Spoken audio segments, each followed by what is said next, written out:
I had intended today to really speak about how the shutdown is affecting Maryland. We are really being hard hit. We are really being hard hit. Maryland and Virginia is the largest concentration of federal agencies, both civilian and military, in America. And gee, we're proud of that. We are really proud of that.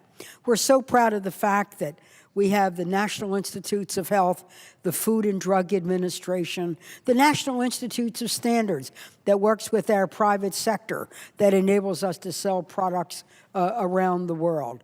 We're so proud of the fact that we have the Nuclear Regulatory Agency, the Consumer Product Safety to make sure that we are looking out for things large and small, whether it's to make sure that our mattresses are not flammable and that our cribs and swimming pools are safe for our children.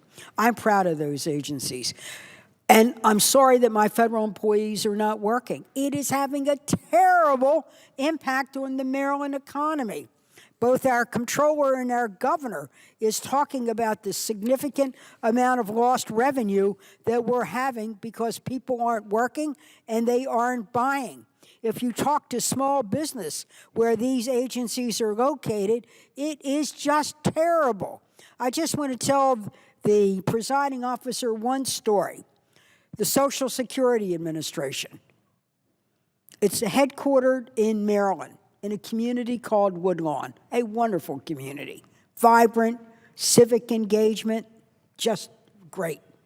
Across the street from the Social Security Agency is a small business called the Salsa Grill, usually crowded with lunch hour people, early morning coffee, those little baby showers that we women like to have, or a birthday party the guys are throwing for one of their pals at lunchtime. The Salsa Grill last Friday, instead of 30 customers, had 3. The owner was quoted as saying, if the shutdown goes on much longer, he won't be able to hang on any longer.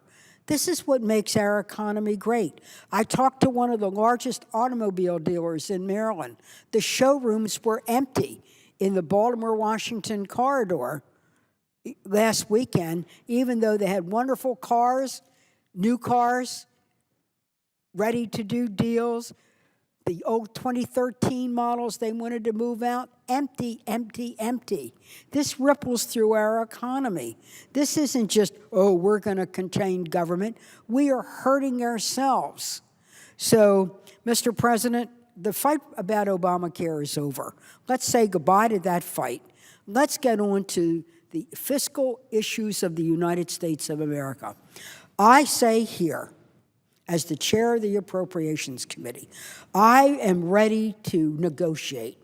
I am ready to meet, to compromise, to see how we can have our domestic and our national and defense discretionary spending done in a way that begins to reduce our public debt, but also have a pro-growth way of public investments, making sure our country's safe, that we're building roads, building the super information highway, educating our young people, and doing research and development. I know my time is up, but I feel very strongly that we've got to solve our problem. So I'm going to say to the other side of the aisle, I'm ready to work together.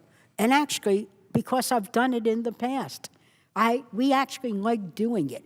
For we pragmatists to get into a room, solve problems, give and take, and actually learn from each other. And I could give many examples of that.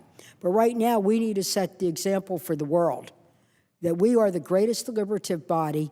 We got to get back to deliberating instead of delaying.